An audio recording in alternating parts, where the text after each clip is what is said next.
अब उहाँको एकदम पारिवारिक स्थिति पनि एकदम कमजोरी भएको कारणले गर्दा हामी साथीभाइहरू सबैजना मिलेर आर्थिक सहयोग अथवा शारीरिक सहयोग कुन तरिकाले सहयोग गर्न सकिन्छ त्यो तरिकाले सहयोग गरौँ।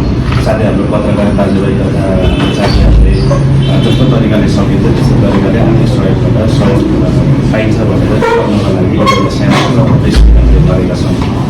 देश तथा विदेशमा भन्ने सम्पूर्ण साथीभाइहरूलाई यही प्रेस मिटबाट हजुरहरूले सक्नेसम्म सहयोग गरिदिनु यो प्रेस मिटबाट एकदम अनुरोध मैले चाहिँ गरेँ। अब यस विषयमा अलिक विस्तृत रूपमा नानीको अवस्था कस्तो छ, अब अहिलेको परिस्थितिमा चाहिँ नानीलाई 15 दिनमा हामीले ब्लड चढाइराख्नु परेको छ।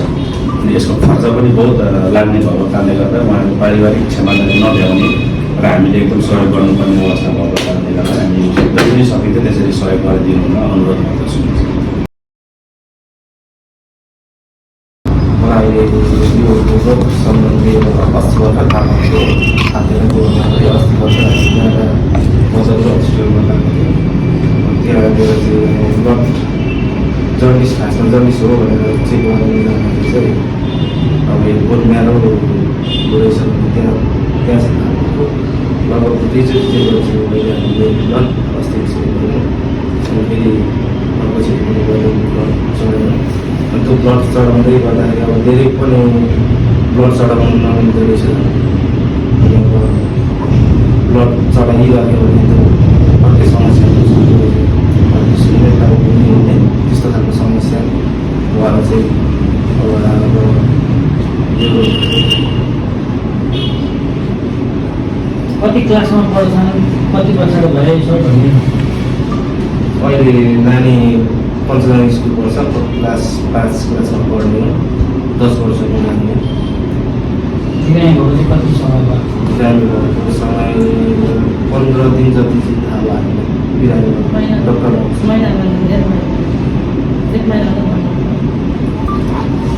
के भन्नु आज त डाक्टरले जस्तै किनभने उपचारमा चाहिँ अलिकति केही बढी खर्च लाग्छ, उपचार चाहिँ सम्भव छ भन्नुभएको छ कि नेपालमा सम्भव चाहिँ गाह्रै छ। नेपालमा सम्भव गाह्रै छ। इन्डिया लानु पर्यो भन्नुभएको छ डक्टरहरूले। खर्च भनेको 40-80 लाग्ने भन्ने कुरो गर्नुभएको छ डक्टर साहबले। तपाईँहरू के गर्नुहुन्छ? हामी यो कामै गर्छौँ। म शिक्षामा पनि गर्छु, घरमै बस्छु। कतिजना छोराछोरी? एउटै मात्र छ। कति छ तपाईँहरूको त्यो सम्पत्ति के छ? कहाँनिर बिर्तामा छ? के भन्छ घरको ठाउँलाई? समिलबारी। के भन्न चाहनुहुन्छ तपाईँहरूको सम्पूर्ण घरवासीहरू देश विदेशमा रहेका नेपाली दाजुभाइ दिदीबहिनीहरूलाई अब आफ्नो छोरो बिरामी हुनुहुन्छ होइन? अब हाम्रो आफ्नो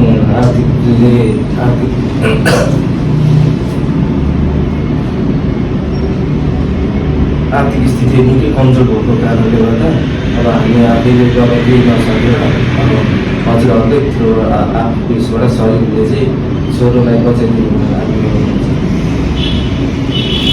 सहयोग गर्ने मान्छे तपाईँलाई कसरी सपोर्ट गर्ने? तपाईँहरूले खाताहरू दिएको खाताहरू त्यो हेरेर भन्नु हो।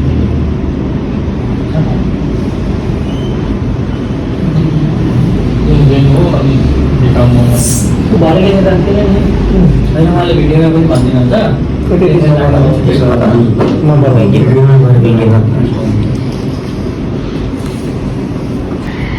सिकाउने भएकोले ब्लड एकदम कम्ती भयो।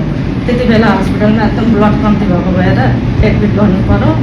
अनि त्यो थेलासेमिया बिमारले रगत उत्पादन नगरेर सुकाउँदा रहेछ। अनि त्यसपछि ब्लड कन्टिन्यू 15 दिनमा हाल्ने गर्नुपर्छ भन्नुभयो। त्यो ब्लड 15 दिनमा हाल्दा पनि उसलाई जिन्दगीभरि नि ब्लड हालिरहनु पर्ने भएकोले अनि त्यो ब्लड हाल्दा पनि धेरै समस्याहरू आउँछ पछि गएर डक्टरले भन्नुभयो।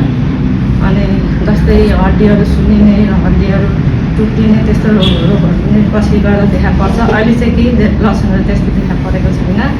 अनि पछि गएर देखा पर्छ। अनि पछि अरू रोगहरूले पनि समाउने गर्छ। त्यही भएर त्यो रोगलाई समाधान गर्नको लागि बोन म्यारो ट्रान्सफर नै हो भन्ने गर्नु नै पर्छ। पैसा छ भने सक्नुहुन्छ भने त्यही गर्नुहोस् भन्नु छ। के भन्न चाहनुहुन्छ आम नेपालमा बस्नुभएका नेपाली दाजुभाइ विदेशमा रहनुभएको कस्तो सहयोग चाहिँ चाहिराख्नु भएको छ? सबै देशका विदेशका साथीभाइ दाजुभाइहरूलाई आफन्तहरूलाई भनौँ छोरालाई अलिअलि गरेर भए पनि एकदम पैसा रकमहरू अलिअलि दिएर पनि सहयोग गरिदिनुहोस्। हाम्रो आर्थिक अवस्था अलिक कमजोर छ, जसरी पनि मेरो छोराहरू एउटै जग्गा बचाइदिनुहोस् भन्छ। अनि हाम्रो स्कुल कन्या स्कुलको टिचर प्रिन्सिपलहरूलाई पनि सहयोग गरिदिनु पर्छ।